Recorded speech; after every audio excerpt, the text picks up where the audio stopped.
The city of Neo-Terra never slept.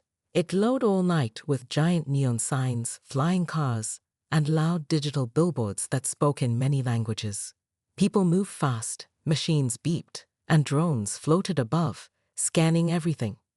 In the middle of this high-tech world, a 17-year-old girl named Amina Idris walked alone. She had dark skin, short curly hair, and wore the clean uniform of the Mars Academy, a special school for the best students in the colony. A gold badge on her chest said scholar. Amina was quiet, focused, and always carried a heavy backpack full of books and tech notes. She didn't care for noise or crowds. She just wanted to go home, eat dinner, and study. She turned into a side street near the lower district, a shortcut she always took. It was quieter here, with fewer lights and fewer people. That's when it happened. Red and blue lights flashed suddenly. A loud voice shouted, "Stop right there." Amina froze. Two police officers walked quickly toward her. Both were tall, wearing black armor with glowing badges. Their drones hovered beside them. Amina stayed calm. "Is there a problem, sir?" "We got a report of a theft nearby," one of them said, his eyes sharp. "You match the description. I just finished tutoring at the academy." Amina replied politely, "You can check my ID." She slowly reached into her bag and handed them her ID card. It clearly showed her name, school, and location tracker. But the officers didn't even look at it closely. "Open the bag," the other officer said. I don't understand. Did I do something wrong?" "Open it." Amina opened her backpack. Books, study devices, a lunchbox, and something she had never seen before. A small silver chip the size of her thumb. "What is that?" she whispered, her eyes wide. The first officer grabbed it. Well, a military-grade data chip. Wonder what you're doing with this." "That's not mine," Amina cried. "I swear I don't know where it came from." The officer leaned close to her ear and whispered, "Just another street rat pretending to be smart." He turned to his partner. "Looks like she's our thief." Before she could speak again, they pushed her against the wall and placed tight cuffs on her wrists. A crowd of people had stopped to watch. Some pulled out their holophones and started recording. No one stepped forward. No one helped.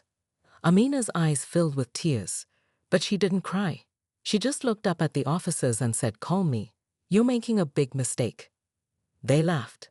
"Let's see how smart you are at the station." One of the drones scanned her face. The system beeped softly, but the officers didn't notice. They dragged her to their cruiser, pushed her inside, and locked the door. Amina sat still, breathing slowly. She wasn't just scared, she was also confused. How did that chip get into her bag? Who put it there? And why? As the cruiser flew toward the central station, she stared out the window at the glowing city. She had always trusted the system, believed in justice, believed that good behavior would protect her. Now her whole life was about to change, and not in the way she hoped. And deep in her mind, she remembered something her father once told her. "If anyone ever tries to hurt you unfairly, don't fight, stay calm. I'll come for you." The officers sat in front, laughing, thinking this was just another easy case. They had no idea who Amina really was, and no idea who her father was. The door slammed shut behind her. Amina sat alone in interrogation room 4, a small cold room with silver walls and one blinking camera in the corner. The only furniture was a steel table and 2 chairs. A strange humming sound came from the ceiling. She had been sitting there for 30 minutes. No one had spoken to her. No one offered her water. No one explained why she was there. Her hands were still cuffed. She stared at the table, heart pounding. She had never been in trouble before, never even been late to class. And now, they treated her like a criminal. Suddenly, the door opened. 2 officers walked in. One of them was Officer Strake, the one who found the chip in her bag. His face was cold, his tone even colder. "Name," he said.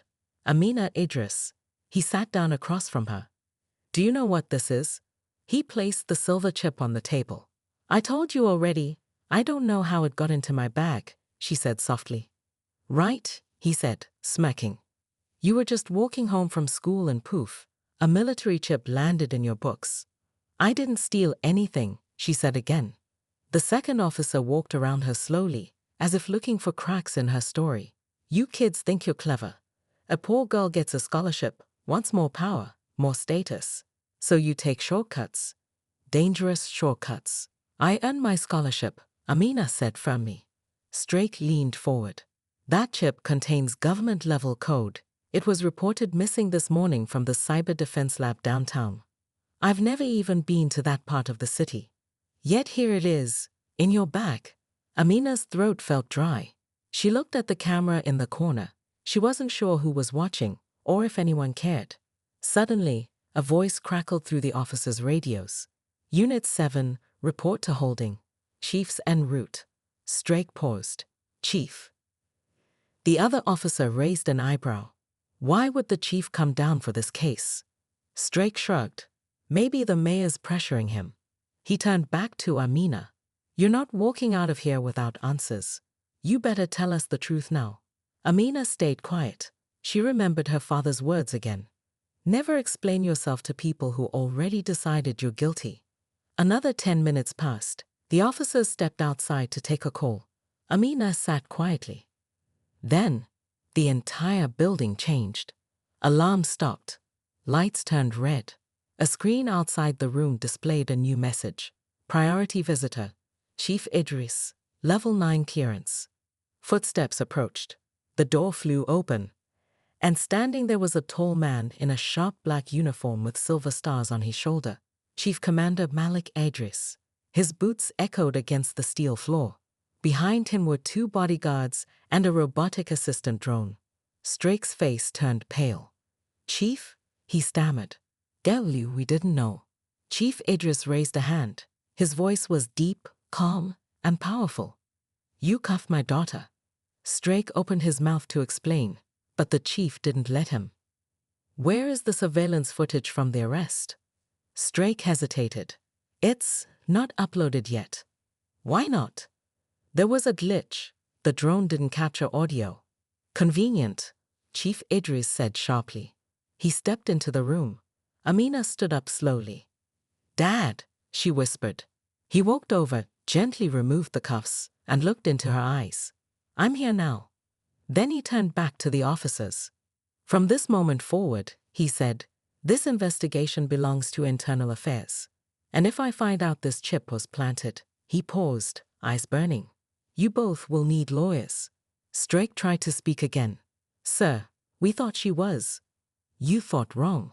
Amina stood beside her father, confused but safe. For now.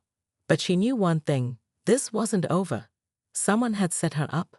And she wanted to find out who. The elevator doors closed behind them as Amina and her father, Chief Malik Idris, rode down to the parking level of the police headquarters.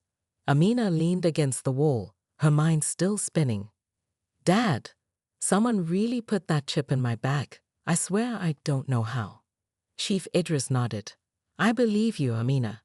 But now I need to find out who doesn't. They reached the car. His armored cruiser had tinted windows and a special security drone that followed quietly above. Amina got in and stared out at the glowing skyline as they drove through the city. You know what this chip is? Her father asked. Amina shook her head. No, but the officers said it was from some military lab. It's not just any chip, he said, tapping the steering. It's part of a new system, something called Project Reboot, a secret AI upgrade for teleport systems. If it falls into the wrong hands, entire city blocks could be hijacked. Amina's eyes widened. Why would they plant it on me? That's what I'm going to find out. Suddenly, his dashboard lit up with a secure message. ENCRWTTDFOOTAG Time stamp PMATC is a mayonnaise aristi BODICAN audio restored. Et LAGGDFOABUSE of power. Chief Idris tapped to play it on the screen. They heard Officer Strake's voice laughing with another officer before the arrest. Just drop it in her bag, she won't notice. Look at her, just another overachiever from the gutters. No one will believe her. Amina gasped. Her hands clenched into fists. They really did it. Chief Idris looked straight ahead, his jaw tight. This goes deeper than just a crooked officer. Someone gave them that chip. He made a sharp turn and entered a hidden tunnel. The lights turned blue. They were heading toward a classified underground lab. Inside, a clean white hallway greeted them. Drones flew silently. Guards saluted. Amina followed her father through double doors. Behind the glass was a woman in a lab coat, Dr. Kiva Lin, head of tech security. She greeted them quickly. "Chief, we scanned the chip.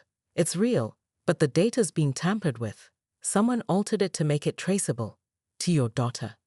Amina blinked. "They used me as a cover?" Dr. Kiva nodded. "Yes, but here's the strange part. The signature in the code matches your late wife's research files." Amina's heart stopped. "My mom?" Dr. Kiva tapped a screen. "She helped design the original reboot system 5 years ago, before the accident. Her encryption code is all over this chip." Amina stared at the screen. She hadn't seen her mother's name in years. "Why would someone use her code now?" she asked. "I don't know," Dr. Kiva said. "But whoever planted this wants it to look like your family is tied to the leak. And now that you've been arrested, you're the perfect scapegoat." Chief Idris nodded slowly. This wasn't just random. They planned it, and they wanted it public. Amina's voice was quiet. "So, what do we do now?" Her father turned to her, his face calm, but his eyes full of fire. "We find who planted that chip. We expose the ones behind the setup, and then we bring them down." Just then, another alert pinged. "Yun authorize here only tracking a mainlines SC8OL FIAES ACESF guaranteed by SDUL ADMIN. COD name Pro GCT Glass." Amina's face turned cold. "That's Principal Karos," she said. "He's the one who always said I didn't belong." The setup wasn't over. It was just beginning. The next morning, Amina walked into the Mars Academy with her backpack strapped tight and her eyes sharper than ever. Her father didn't stop her. Instead, Chief Idris gave her a small earpiece and said, "You're not alone. I'll be watching. If anything goes wrong, say override blue. Understood?" Amina nodded. "Got it." The halls looked the same. Hover lockers buzzed. Students laughed. But now, everything felt different. She wasn't just here to study. She was here to uncover the truth. At the front desk, the school's admin bot greeted her with its usual cheerful voice. "Welcome back, Scholar Amina Idris." Principal Karos, however, barely glanced her way. He stood at the end of the corridor, whispering into a sleek silver wrist pad. When his eyes met Amina's, something flickered in his expression. Surprise, maybe, or fear. He quickly walked away. Amina narrowed her eyes and followed him at a distance. Through the earpiece, her father said, "Stay back. He just entered a locked wing, faculty only." "I've got this," Amina whispered. Using a code her mom once taught her, she pressed 2 fingers on the scanner near the door. Beep, click. It opened. Inside was a dark hallway, lit only by red lights. She moved quietly, staying low. At the end, she found a large door labeled Glass Project Archive, confidential. Her heart pounded. This was it. Suddenly, a voice echoed behind her. "Well, well, curious little rats always end up in traps." It was Principal Karos. 2 school guards stood beside him, but they weren't normal guards. Their uniforms were polished black, and their visors glowed red, not school security. Private contractors. Karos stepped forward.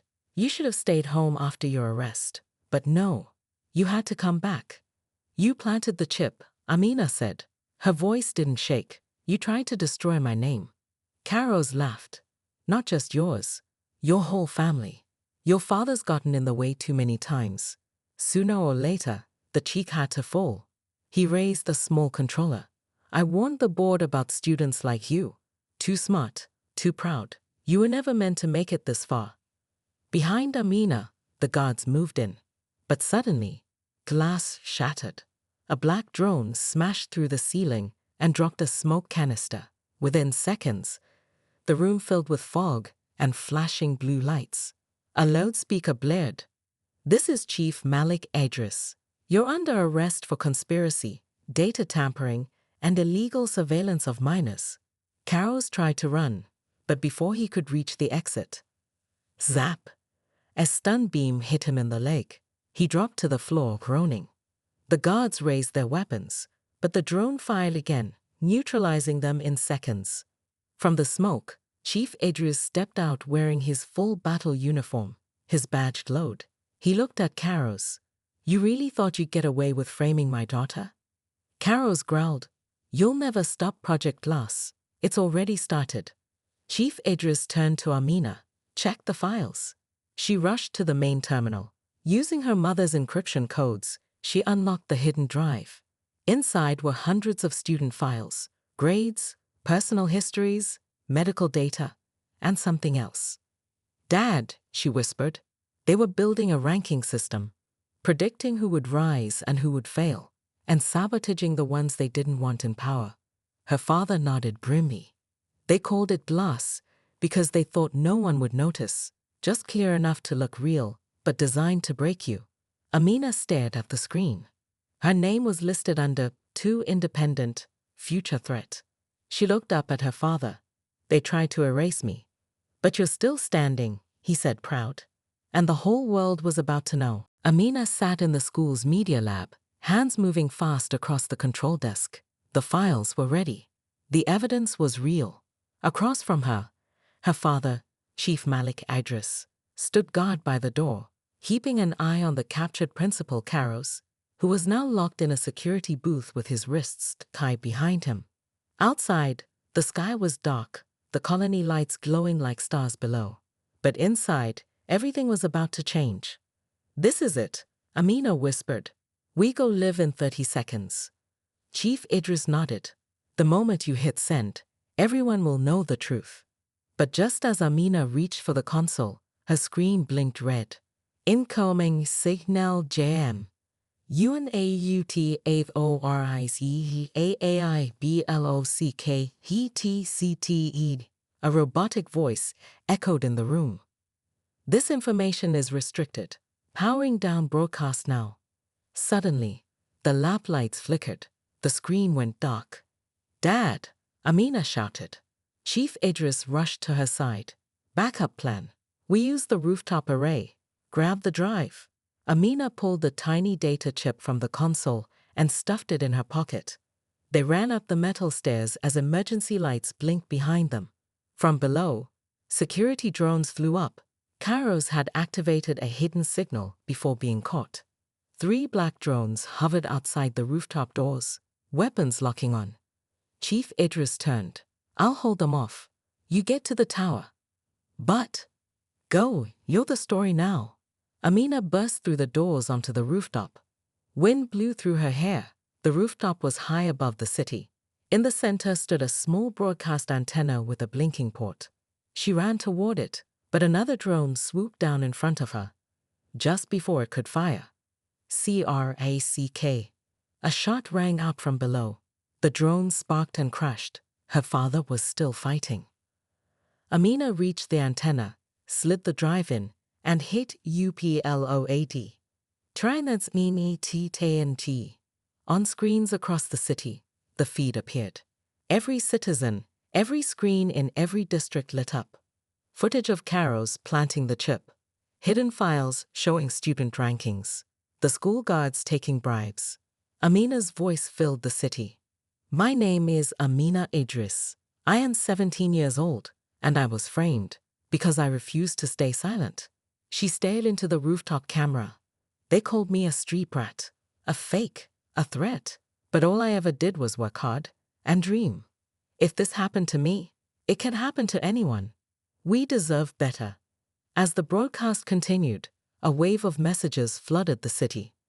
Teachers messaged their students. News drones swarmed the school.